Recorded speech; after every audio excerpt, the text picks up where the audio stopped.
Bagian kedua, tafsir Quran surat Al-Imran ayat 159. Syuro sebagai sendi masyarakat Islam. Secara de facto, masyarakat Muslim Madinah telah tumbuh sebagai suatu kenyataan. Dan dengan sendirinya, Rasul utusan Allah telah menjadi kepala masyarakat itu. Jadi panglima perang tertinggi. Yang menjadi undang-undang dasar adalah wahyu ilahi yang tidak boleh diganggu-gugat. Tetapi pelaksanaannya terserah kepada kebijaksanaan Rasul sebagai kepala dan pemimpin masyarakat. Urusan telah beliau tegaskan pembagiannya, yaitu urusan agama dan urusan dunia. Mana yang mengenai urusan agama, yaitu ibadah, syariat, dan hukum dasar adalah dari Allah. Muhammad memimpin dan semua wajib tunduk. Akan tetapi urusan yang berkenaan dengan dunia, misalnya perang dan damai, menjalankan ekonomi, ternak, bertani, dan hubungan-hubungan biasa antara manusia, human relation, hendaklah dimusyawarahkan berdasarkan kepada pertimbangan maslahat apa yang lebih baik untuk umum dan mafsadat apa yang membahayakan. Sebelum perintah kepada Nabi supaya melakukan musyawarah ini, sebenarnya Nabi pun telah berkali-kali melaksanakannya sebagai kebijaksanaan sendiri dalam menghadapi soal bersama. Ketika akan menghadapi peperangan Badar, beliau ajak bermusyawarah terlebih dahulu orang Muhajirin. Setelah semuanya bulat, semua mufakat, beliau ajak pula orang Ansor. Setelah keduanya bulat pendapat, barulah perang beliau teruskan. Setelah sampai di medan perang, timbul musyawarah. Sahabat-sahabat beliau telah mengerti bahwa dalam urusan yang mengenai agama semata, hendaklah patuh mutlak. Akan tetapi dalam hal ini yang mereka ragukan, apakah itu termasuk wahyu atau termasuk siasat perang semata-mata? Mereka tanyakan kepada Rasul. Demikianlah yang dilakukan oleh Al-Habbab bin Al-Munzir bin Al-Jumawah ketika angkatan perang disuruh berhenti oleh Rasul di tempat yang jauh dari air. Lalu dia bertanya, "Ya Rasulullah, ketika tempat ini engkau pilih, apakah dia sebagai perintah dari Allah sehingga kami tidak boleh mendahulinya atau membelakanginya? Atau ini hanya semata-mata pendapat sendiri dalam rangka peperangan dan siasat?"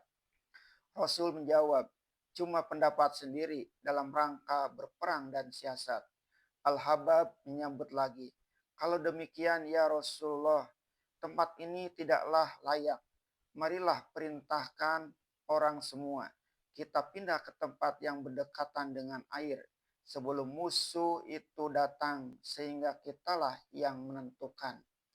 Rasulullah menjawab, "Usulmu itu sangat tepat." Lalu beliau perintahkan segera menguasai tempat itu sebelum musuh mendudukinya. Inilah hasil musyawarah dan hasil iman serta percaya kepada Rasul. Bertanya lebih dahulu, adakah mereka berhak mencampuri komando beliau dalam saat seperti demikian?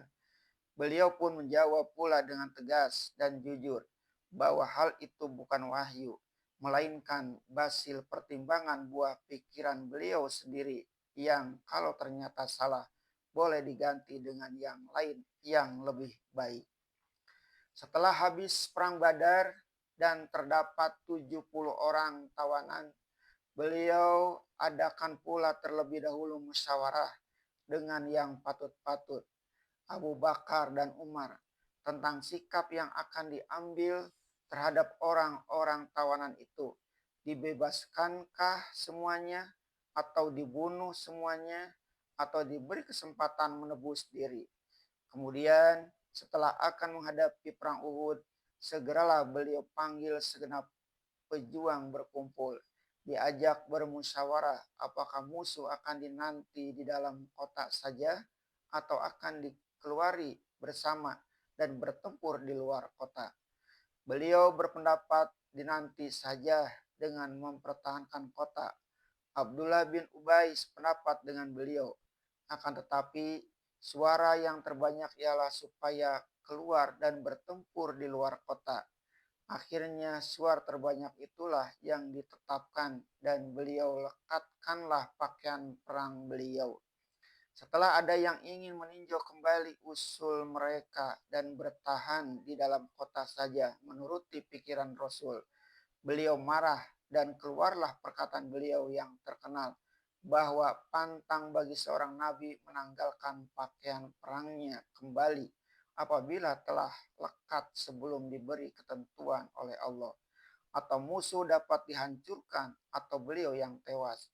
Dan setelah selesai peperangan yang merugikan itu, sekali-kali tidak beliau menyatakan penyesalannya bahwa jika pendapatnya yang dituruti niscaya tidak akan kalah. Yang beliau sesali ialah yang ditegur Allah dalam ayat-ayat pada surah Ali Imran ini. Sedang sebabnya hanyalah karena ada yang tidak patuh kepada disiplin. Dengan ayat yang tengah kita tafsirkan ini yang didahului pula oleh ayat 38 surah Asy-Syura, jelaslah bahwa syura atau musyawarah menjadi pokok dalam pembangunan masyarakat dan negara Islam. Inilah dasar politik pemerintahan dan pimpinan negara, masyarakat dalam perang dan damai, ketika aman atau ketika terancam bahaya.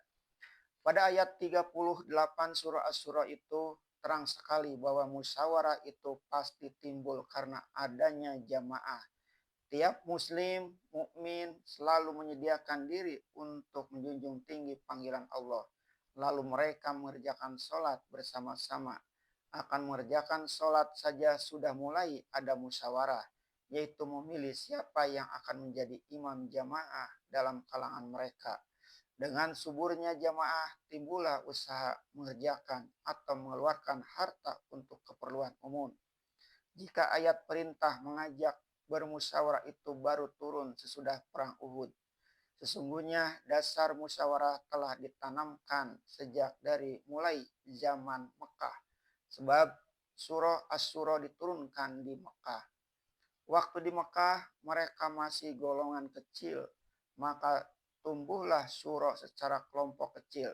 Setelah pindah ke Madinah, telah tumbuh masyarakat Islam dalam jamaah besar, maka tumbuhlah musyawarah secara jamaah besar pula. Masyarakat yang masih terbatas di dalam kota Madinah bermusyawarah bersama di dalam Masjid Rasul. Setelah Islam meluas, Rasulullah mengangkat kepala-kepala perang tentaranya menaklukkan suatu negeri. Hendaklah kepala perang itu bermusyawarah lagi dengan orang-orang yang dianggapnya menjadi pembantu. Bahkan di dalam perjalanan musafir beberapa orang, Rasulullah menganjurkan supaya rombongan perjalanan itu mengangkat seorang antara mereka menjadi amir atau ketua rombongan untuk musyawarah juga. Dan setiap kabilah atau setiap desa mempunyai kepala kabilah atau kepala desa dengan orang-orang yang terkemuka di desa itu. Hendaklah yang dituakan itu mengadakan pula musyawarah antara mereka. Kemudian setelah Rasul Shallallahu Alaihi Wasallam wafat, khalifah-khalifah yang menggantikan beliau mengangkat amil atau wali di daerah-daerah atau wilayah yang besar sebagaimana Usaid bin Hudair di Mekah, Muawiyah bin Abu Sufyan di Syam, dan Amr bin As di Mesir. Mereka pun diwajibkan selalu menghidupkan sistem aturan musyawarah ini. Pertumbuhan surah Islam itu hampir sama jugalah dengan pertumbuhan demokrasi pada kota-kota Yunani purbakala. Demokrasi sudah ada sejak semula. Tiap kota mempunyai demokrasi sendiri dan semua orang berhak menghadiri pertemuan serta mengeluarkan pendapat. Kemudian demokrasi itu pun boleh berkembang menurut perkembangan zaman dan tempat, ruang, dan waktu. Rasulullah SAW tidaklah meninggalkan wasiat politik yang terperinci tentang teknik cara bagaimana menyusun surah itu. Karena ilham ilahi telah turun kepada beliau sewaktu beliau menggali parit pertahanan atau Khandaq untuk menangkis serangan sekutu Al-Ahzab ke dalam kota Madinah, yaitu ketika sekali beliau memukulkan linggisnya ke batu, terpancarlah api, lalu beliau mengucapkan Allahu Akbar. Sahabat-sahabat pun mengucapkan Allahu Akbar pula. Demikian berturut-turut sampai 3 kali. Lalu beliau menceritakan kepada mereka bahwa ketika pukulan linggis pertama, terbayanglah satu istana putih di Yaman. Pada pukulan kedua terbayang Baitul Maqdis, dan pada pukulan ketiga terbayanglah dinding tembok kota Konstantinopel. Semuanya tanda bahwa sepeninggal beliau, agama dan umat ini akan mengaliri segenap pelosok dunia. Maka terserahlah bagaimana hendaknya teknik melancarkan surah itu menurut keadaan tempat dan keadaan zaman. Tidaklah Rasulullah mengikat kita dengan satu cara yang sudah nyata, tidak akan sesuai lagi dengan zaman yang selalu berkembang. Dalam hal ini dapatlah dipakai ijtihad. Bagaimana caranya? Bolehlah diadakan musyawarah bagaimana hendaknya bermusyawarah dan memungut suara serta mengambil keputusan yang di dalam bahasa sekarang dengan prosedur sidang. Untuk bahan pertimbangan dapatlah kita lihat bahwa Rasulullah SAW di dalam mengadakan surah itu memakai menteri-menteri utama, yaitu Abu Bakar, Umar, dan menteri utama tingkat kedua, yaitu Utsman dan Ali. Kemudian ada menteri yang berenam, yaitu Sa'ad bin Abu Waqqas, Abu Ubaidah, Zubair bin Awam, Talha bin Ubaidillah, Abdurrahman bin Auf, dan Said bin Al-As, serta terdapat pula orang yang dianggap menteri ahli musyawarah dari kalangan Ansor, seperti Sa'ad bin Ubadah, Sa'ad bin Mu'adz, Ka'ab bin Malik, dan sebagainya. Apakah zaman sekarang ini kita akan mengadakan pemilihan umum dan majelis permusyawaratan rakyat? Apakah kita akan mengadakan Dewan Perwakilan Rakyat? Apa kita akan mengadakan Dewan Pertimbangan Agung? Apakah kita akan mengadakan Dewan Senat? Apakah sebagai pelaksana tetap atau eksekutif kita akan mengadakan Dewan Menteri atau Kabinet? Atau apakah semuanya itu akan kita rombak dan dicarikan nama yang baru? Bukankah itu yang jadi soal, dan Al-Quran atau hadis tidaklah mencampuri hal itu secara mendalam dan terperinci. Yang penting ialah adanya pokok pegangan, yaitu dalam masyarakat mesti selalu ada surah. Masyarakat Islam berdasarkan kepada yang tengah kita tafsirkan ini didahului oleh ayat 38. Surah Asy-Syura itu telah menanamkan dasar atau prinsip bahwa bermasyarakat dan bernegara wajib bermusyawarah. Demikian hendaknya sejak dari desa kecil, desa besar, kota ataupun negara, bahkan satu jamaah kecil pada satu lorong di tengah kota. Sebab itu sangatlah jauh dari inti kehendak Islam suatu masyarakat yang hanya dipengaruhi oleh satu orang, satu lurah yang laksana dewa dalam desanya, atau gubernur yang laksana raksasa dalam daerahnya, atau satu kepala yang memerintah dengan kehendak sendiri, dikelilingi oleh penjilat-penjilat yang hanya mengiya-iyakan apa yang beliau kehendaki.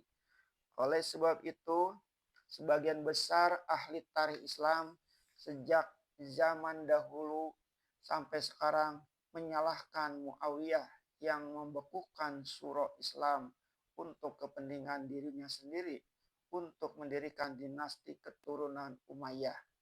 Tabi'in yang besar Hasan Bisri mengatakan bahwa susunan masyarakat Islam menjadi kucar-kacir dan hancur sejak Muawiyah mengambil alih kekuasaan dengan paksa. Dan ini telah mereka mulai sejak hidupnya Utsman bin Affan dengan rapat-rapat mengelilingi beliau, sehingga jalan pikiran beliau yang telah mulai tua dipengaruhi oleh pemuda-pemuda Bani Umayyah. sehingga sampai pemberontakan dan beliau mati teraniaya. Sesudah Bani Umayyah jatuh, naiklah Bani Abbas. Oleh sebab pengaruh kebudayaan Iran, mulailah khalifah-khalifah dipandang sebagai lambang negara yang dikeramatkan. Dan sejak dan abad ke abad mundurlah pokok surah Islam itu. Sehingga ketika Madad Pasha memperjuangkan agar negara Turki Utsmani diberi undang-undang dasar, dibentuk majelis syuro atau parlemen yang bertanggung jawab, maka dialah yang dituduh hendak mengubah-ubah agama. Dibuanglah dia ke Taif dan dikirimlah orang oleh Sultan Abdul Hamid pergi membunuhnya ke tempat pembuangannya itu. Sebab Abdul Hamid memandang bahwa kalau dia masih hidup juga, pengaruhnya hendak mendirikan parlemen pilihan rakyat itu akan timbul juga kembali. Akan tetapi pada tahun 1908, tirani dan absolut despotis Abdul Hamid dimakzulkan orang juga dari singgasana sebab orang ingin pemerintahan yang berdasarkan suro.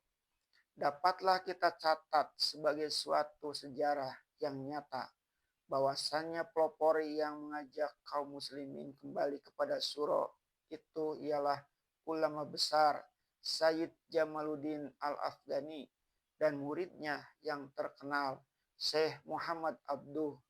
Untuk itu kedua beliau telah banyak memberikan pengorbanan. Sekarang kita lanjutkan terus ayat selanjutnya. Apabila telah bulat hatimu, maka tawakallah kepada Allah. Sesungguhnya Allah amat suka kepada orang-orang yang bertawakal.